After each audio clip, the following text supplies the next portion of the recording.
everyone. Welcome back to another episode of Degenerates, the show where I sit down with my buddy Dan and we chat about the manga and anime that we've been watching and enjoying. I'm Benny. I run a podcast or show channel called Comic Storian and Manga Storian, and that's where this all started from. And today I've got a tiny can of Coke. Isn't it tiny, Dan? Look how tiny it is. I think you've just got very large hands. Well, see, what I'm doing right now is I'm feeling very sensitive about how small my hands are. These are tiny hands, right? I want Andre the Giant hands, so I'm getting smaller everything so that everything looks bigger in my tiny hands. Everything looks bigger in my tiny hands. So, as a random side note, do you remember that old commercial for Burger King, the Whopper? That's what I was going for. He's like, the burger's so big, and I got these small hands. So the Whopper Jr., I think, was the whole argument or whatever? No, it was because the burger, they were like, it's so big, and it's going to make my hands look even smaller. That's what I'm going for here, Dan. I actually have very tiny hands, and I like everything to look large. It's how I convinced my wife that everything is so small in the world. Benny's going to go to that town in Switzerland where it's just a miniature town. Okay, so let's talk about the anime that I've watched. I caught entirely up on Delicious in Dungeon. Mm-hmm. I've caught entirely up in Metalic Rouge, both of which had amazing cliffhangers. Yep. I've gotten to it's only been 1 or 2 more episodes since I last left off of JoJo, but a very heartwarming moment I want to talk about. All right. JoJo is not just about awesome-looking men flexing big muscles on you. There's also some touching moments in that one. With JoJo, touching moments could mean many different things.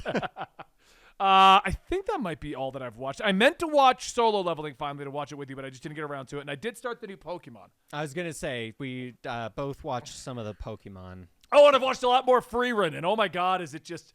Let's start with that because you also watched it. Okay. I've never watched a show where nothing happens and I just enjoy it. Yes. That's what makes it so good. Yes. Because it's got moments where like nothing happens and you're still so engaged. Yeah. The last episode we were on, she's got Stark in her little group now, right? And Okay. Stark is awesome. I love Stark's behavior, his attitude, everything. He's great. But the whole episode was just Stark and Fern trying to find a way out of the town. To no avail at all. There was nothing. And it ended with Freiren just being like, she's running from people trying to praise her for being the hero. And they just let her leave. So Fern and Stark did nothing. Nothing happened in the episode.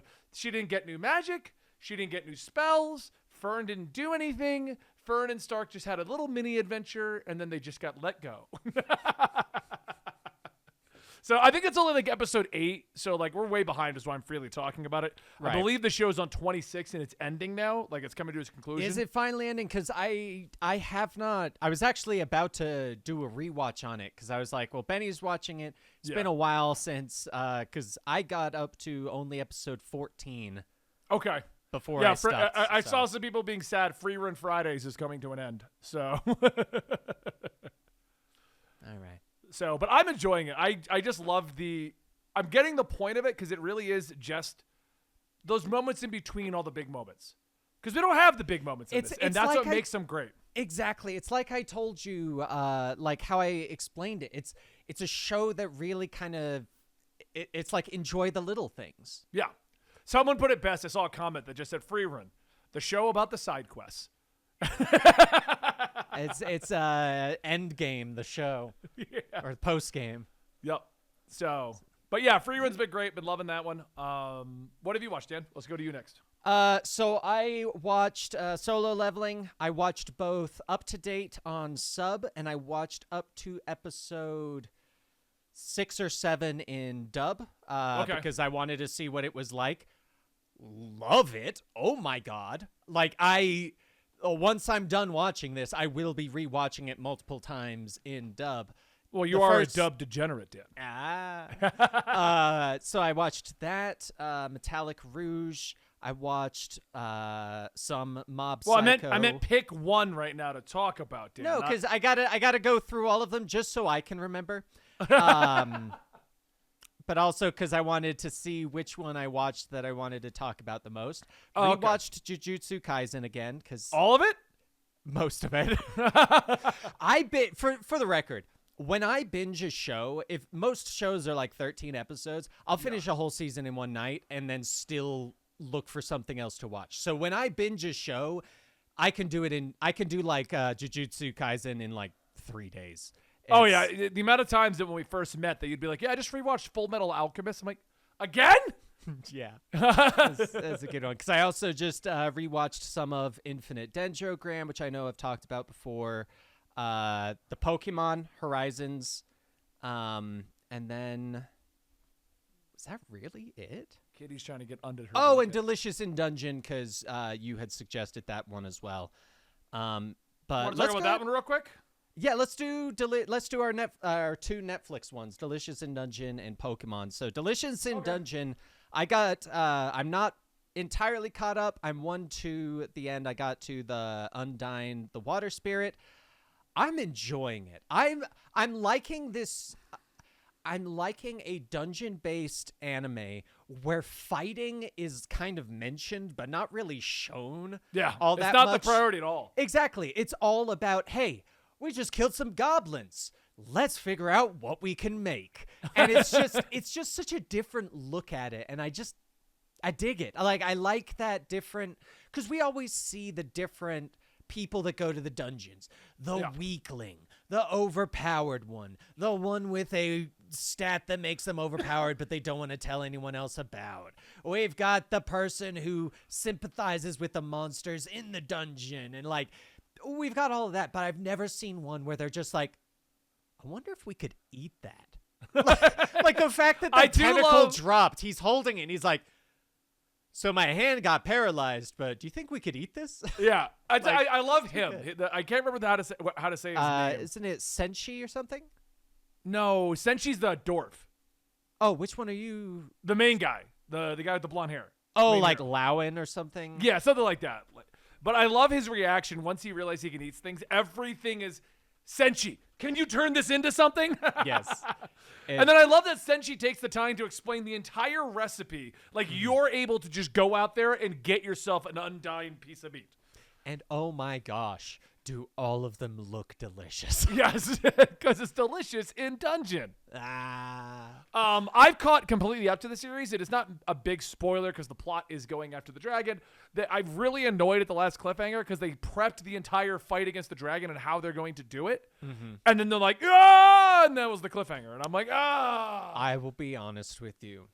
I love that. And the reason why I love that is because I get so annoyed with shows when they're like, we're prepping for the big fight. And you're like, this is a 30-minute show. How big of a fight are we talking? And they're like, we started the fight midway through the episode and it's very clear we're going to win. And you're like, so this is going to be the shortest fight that I've ever seen. Like, yeah. Oh, yeah.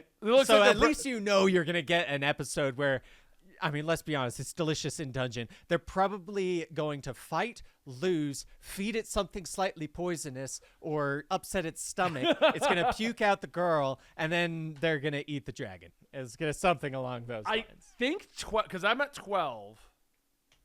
No, there's 24 episodes. Okay, I thought 12 would be the end. I'm like, they're going to fight the dragon, get the girl, and that'll be the end of the show. But no, apparently the series is grouped into 4 blocks, each consisting of 6 episodes.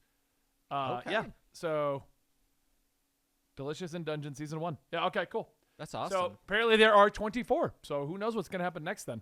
I do know that there's a manga that I did spoil a little bit of like what they decide to do after the fact. Right. And I didn't read very much more. So I do have an idea what's going to happen, but I thought the season was going to end because it sounded, the way it was described, it kind of reminds me of Chainsaw Man, where Chainsaw Man, without spoiling it because this is not the show talking about manga way in advance, Chainsaw Man decided to pivot midway through, and I've talked to you about that before. Chainsaw Man pivoted, and so I felt like that was what was going to happen here. They like maybe the manga was originally planned to just end at the rescuing of the sister, right? And then like, oh well, this did well. Let's pivot more, go more into it. So it's going to be interesting to see how it goes. Yeah, that's kind of the vibe that it was giving. Was that it's one of those ones where there's a clear goal, but then once they get it, as a viewer, you're like, so what are you working towards next? Well, they've implied like just conquering the dungeon and things like that, like finishing the dungeon and becoming king. So yeah, they've mentioned it. I must have missed that. Well, that's the actual point of the dungeon, and there is an episode which sets up, I'm assuming, what's coming up after, since it doesn't end at episode 12. Right. And you haven't gotten to it yet. But there is an episode that does talk about the politics of the dungeon and the ecosystem of the dungeon and how they work. Okay. So it's leaning towards what's going to happen next. Okay. I thought that was just going to be the cliffhanger in case they get a second So season. they're probably going to do something to this dragon, and then after they finish eating it, they're going to go, oh, you're telling me that dragon helped prevent the super evil beasts from making it to the top floors? Oh, we screwed maybe. up. As I said, I started to get a couple spoilers, and I was like, I'm not going to read anymore. That's fair. I don't That's wanna fair. spoil it. It's a really fun one, and I also like how it's a slightly more stylized anime. Yeah. Like it adds a little bit of personality to it, and really doesn't gives just blend the in. vibe. Exactly. It doesn't.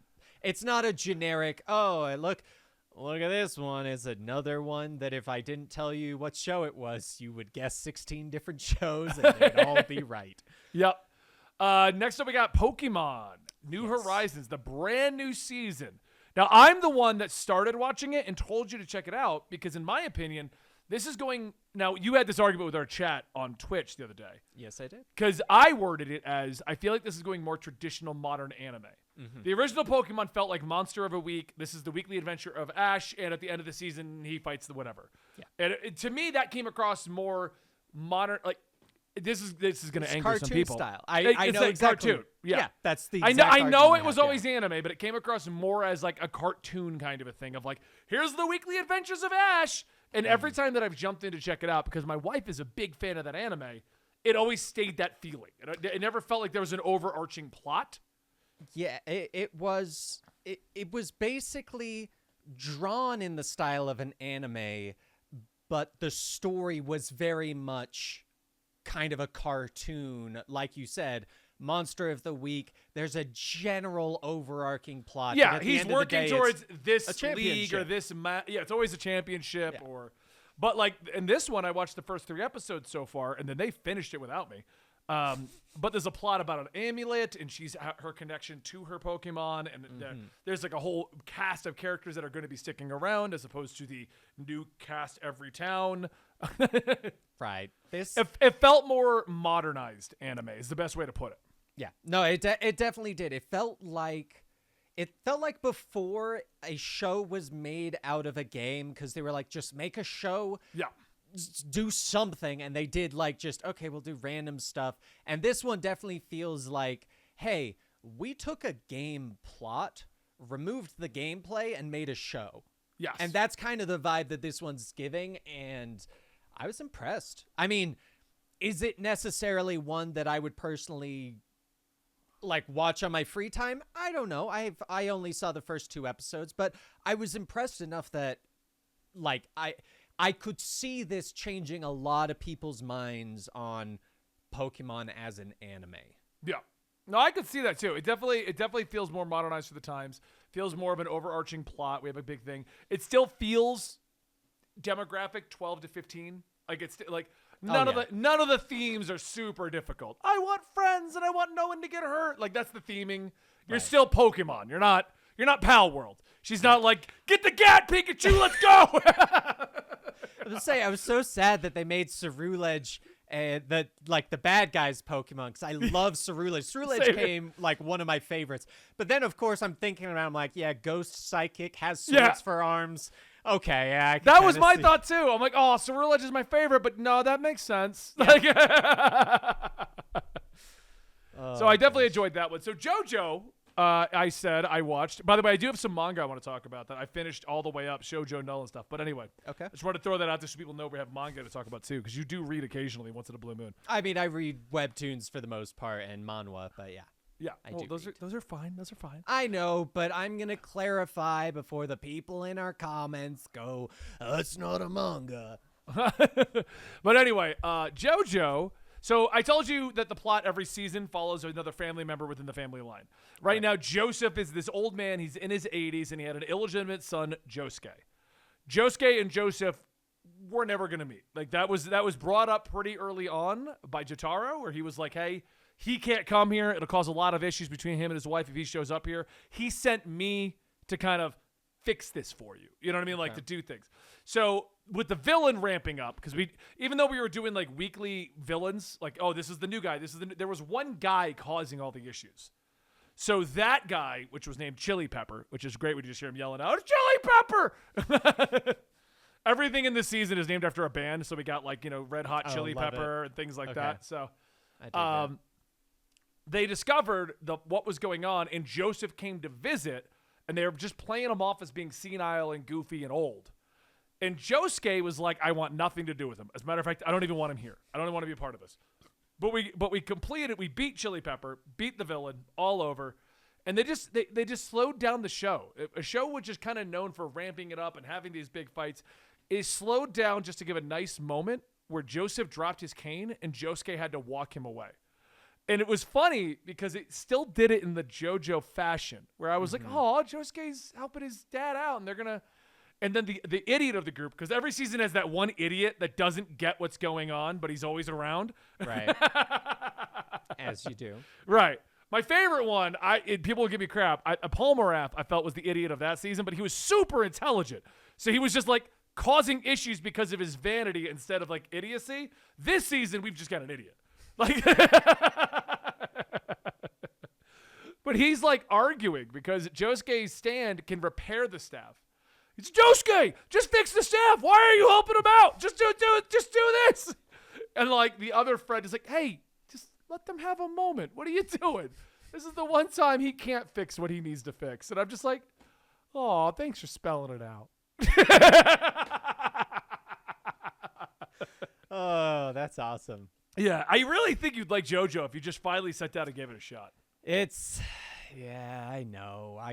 I gotta find like a good game that I'm super into to put it on the side where if I don't like it, I can invest more in my game. But if I do like it, I can continue watching it on the side. Okay. All right. So I did my JoJo. Tell me about solo leveling. Yes. So solo leveling, first off, so I'm going to say this as if I know, but at the end of the day, I don't know the legitimacy. There is a moment in the most recent episode where the main character, Jinu, does the Goku jog like before getting in the fight as a nod to Toriyama. Rest in peace. Yes. I loved that. I thought that was just a very nice little thing. But basically what we had in these two episodes was more into him getting his powers, as well as we have the first dungeon that they go into with the survivors from the double dungeon incident at the start of it. Okay. And we get to see... where he shows up and they see his physical Yeah, they're changes. like, wait, what the hell? Is that the same guy? Yeah. And then they're in the dungeon. Two of the guys get killed because they bring in like the prisoners. A bunch of stuff happens. People die because solo leveling. I don't think I've seen a single episode where at least one person didn't die very horrifically. So it's not much of a spoiler. But I mean, it leads into the plot of him having to solo level.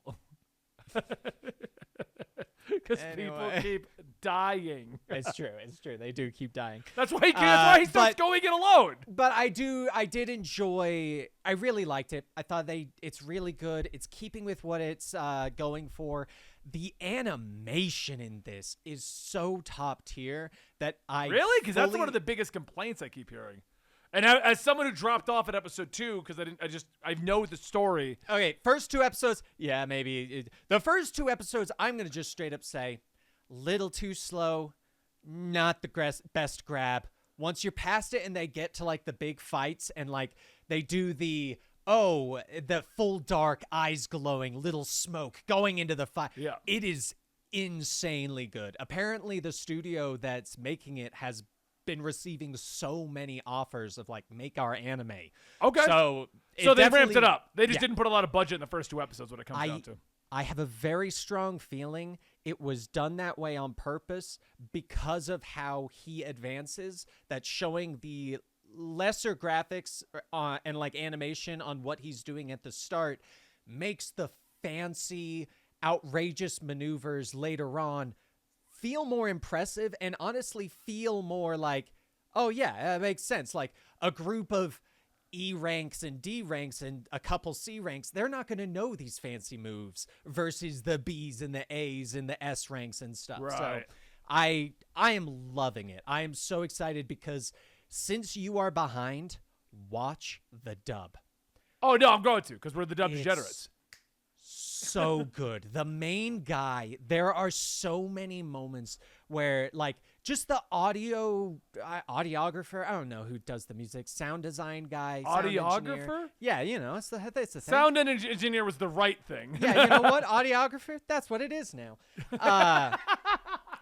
Phenomenal. Like, I feel like that should be our first merch shirt. Audiographer? That's what it is now.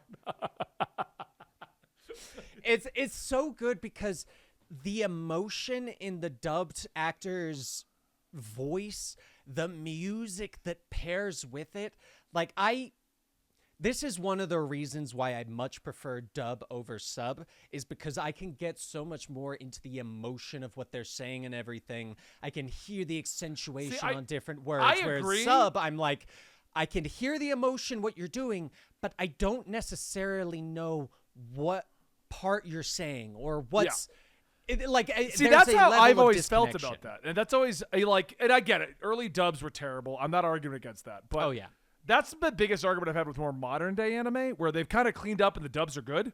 Oh yeah, where I'm like, I get the argument. Oh well, the original language with the original emotions intended, and there are situations where the emotions in the subtitle with the original language are better.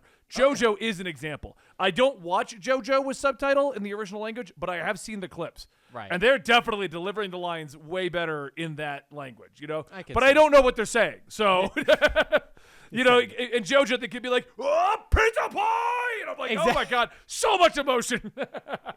Exactly. And in JoJo's, that could be what they're saying. It could be. That's the worst part.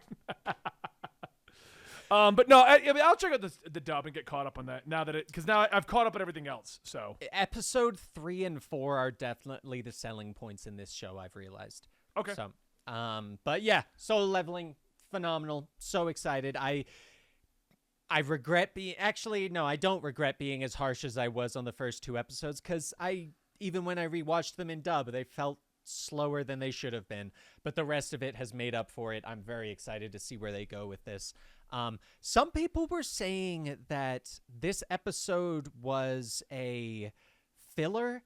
I don't think it was. Like, I don't think this is they added it for the show. I feel like I recall this exact dungeon and everything happening. I mean, that dungeon does happen. Maybe they flushed it out, though. I mean, because I just read all of it and caught back up again. Right. So when I watched all of it, how much filler I find in it. But, yeah. Because for those who don't know, the reason I stopped watching is I was on a flight and I just reread volume 1 through 8. So it's like, I don't really want to watch this now. I just reread the whole thing.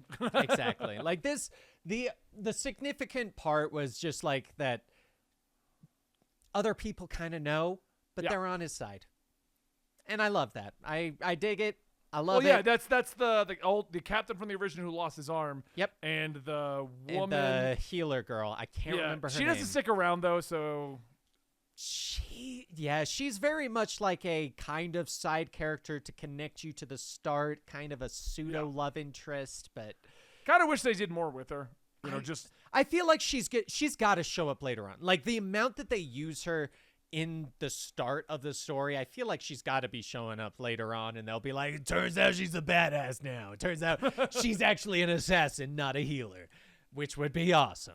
But that brings us to Metalic Rouge, which these 2 episodes are just nothing but reveals on all of it.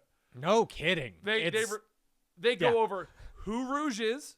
They go over the brother, the father, how they're connected, the mother.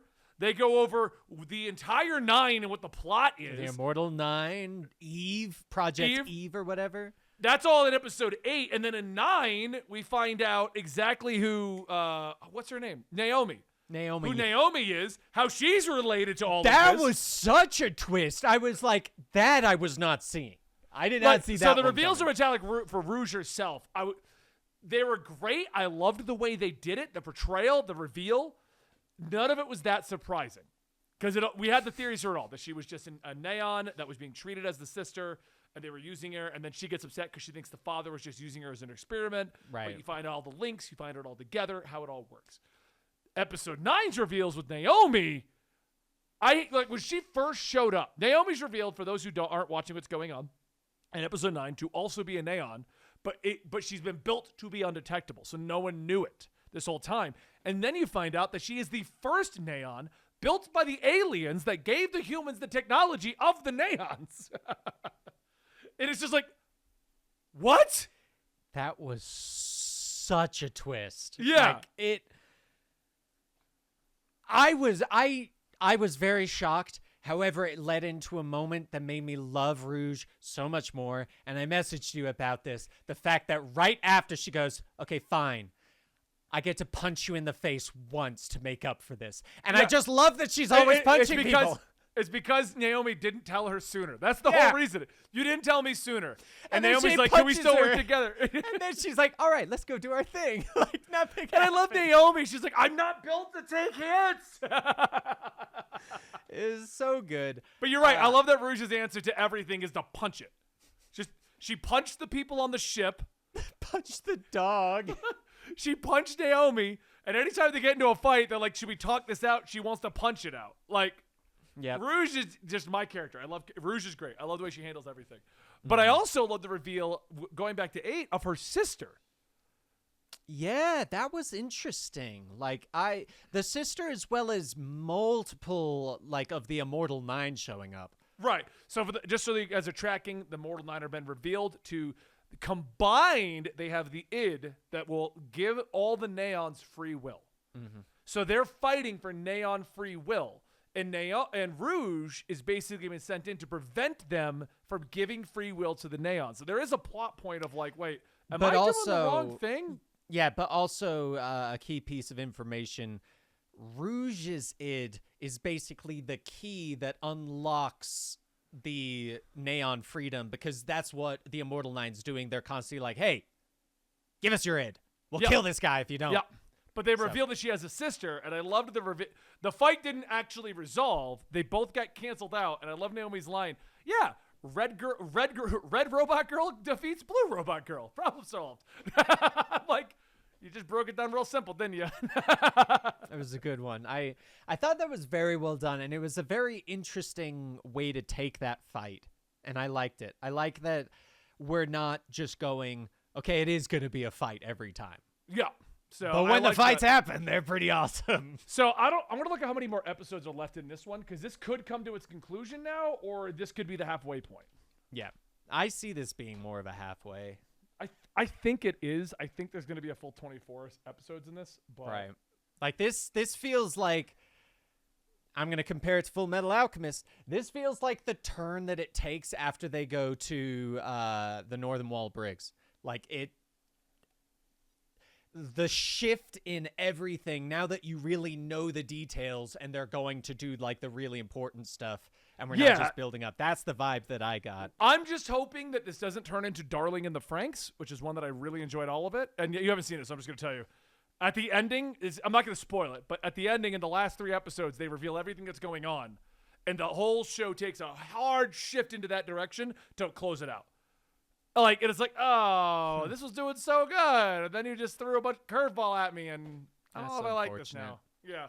So many anime has a problem sticking the landing. I go all the way back to the 90s with Neon Genesis, where they're like, we're just not going to do an ending. We're going to put Shinji in a chair, and he's going to tell you how he feels about it. We're not doing an ending. And we waited 20 years to get an ending to that franchise. They did technically end it in 2023.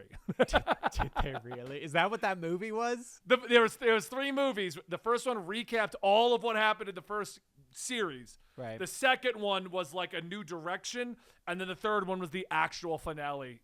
Whether you like it or not, it has an ending now. So, on top of that, I wanted to bring up a manga that I've been reading. I don't think we're going to be covering in the channel again. I did my one video. But Shojo Null, that one I told you about, the little robot girl I thought you'd like. Yeah. I don't know if I mentioned it last week, but I'm sad because I feel like it's ending. Because it went from, there was 10 chapters building up a world, building up everything, taking a slow pacing, and then at chapter 10 to 13, somewhere in there, it just took a hard right turn. We got guys, I think I mentioned this on the other podcast, off the air, but that we got a guy, one guy can grow 4 legs and run with cannons. Another guy gets sexually aroused when he lands a punch while boxing. Like, everyone gets all these crazy augments and abilities, and they all came out of nowhere. And then she's suddenly able to, like, cut off limbs and go crazy, and they're fleeing, and people are getting, like, mortally wounded. And I'm like, rather going in one hell of a direction, a pivot change to just make this very action-oriented, or we're closing it early. Like, one of the two things is happening right now. I Googled it. There's no sign of an ending, but this pivot is awesome. I love the direction they've taken with this. Oh, that's good. That's good. Yeah. I thought you were saying you didn't like the pivot, but I'm glad you do. No, I think it's rushing to something, and I don't know what. And it might just be because a lot of manga start in one direction, and they kind of shift. Then they have that one episode where they're like, turns out it's all flipped upside down, and you're like, right, oh my god. Because they see what the audience wanted, so they kind of, people liked this. Right. I should stop doing this and just go that way. Yeah. Because I want this to be successful. And that's what I feel like. It could be doing that, or it could be coming to its close. I don't really know, but I'm a little sad at the direction. Okay. So. I have one more show that I wanted to mention. It's an older one. Many people have seen it. Mob Psycho 100. Have you seen Mob Psycho? I never have. I've seen merch for it. It's one of the ones I've never even found interesting to look at. It was like, at first I was kind of like, I'm not sure if I can get into this. Like, it was kind of a struggle. It took me like probably 2 or 3 attempts to really get into it. But once you get into it, it's actually got like a really good story, fun characters, fun plot lines, fights, different things, stuff like that. And like the animation style it's kind of like the Delicious in Dungeon, where it's very stylized and it grows on you and you start really liking it. I would recommend it if you want just like one of those ones where it's a small synopsis. Kid has insanely powerful psychic powers. He's training under a guy that has no psychic powers but is pretending that he does. And then it turns out like many other people are espers as well, and shenanigans. Maybe I'll give it a shot finally. Right now I want to finish up Jujutsu Kaisen, and I want to finish up JoJo, which I'm slowly making my way through. You do need to finish Jujutsu Kaisen. I know, you keep telling me. I have seen it 6 times since you started. And which is why I got to episode 9 and it felt slow and I wasn't really a fan of the direction, but the fact that you've seen it 6 times and everyone else says it's amazing, I'm like, I feel like I just haven't hit that point where it just ramps in the right direction that'll get me hooked. So, yeah. But all right, this is this episode of Degenerates, a podcast that we are making every other week, talking about what we're watching and what we're reading. Let us know in the comments down below what you think we should read or watch or talk about, and we'll probably throw it into the mix of things, or at least an episode or a chapter or 2. Thank you guys so much. I'm Benny. That is Dan, and we'll see you next time. And so will my tiny can of Coke.